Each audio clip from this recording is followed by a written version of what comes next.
Un pusher, Mestre, il lockdown e una chiesa, elementi apparentemente in contrasto che fanno però parte di uno stesso disegno criminale, elementi chiave che grazie ad un'operazione della Guardia di Finanza di Pordenone hanno portato alla luce un traffico di eroina che partiva alle porte di Venezia, nella zona di Via Piave, per estendersi alla cittadina friulana.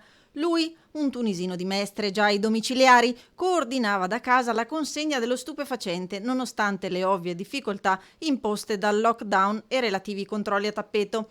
E poi la chiesa, quella di Santa Maria Immacolata di Lourdes, era la zona franca, punto di riferimento per consegnare non visti la droga.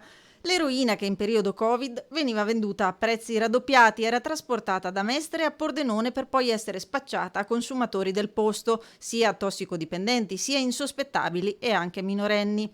Tutto è partito lo scorso anno, quando una giovane coppia è stata arrestata nella cittadina friulana mentre spacciava nell'Interland. Faceva parte di un traffico più vasto gestito da 2 persone locali e 2 di Cordenons, che si procuravano le dosi in un canale di approvvigionamento dell'eroina tra la piazza di Mestre e la destra Tagliamento, dal tunisino.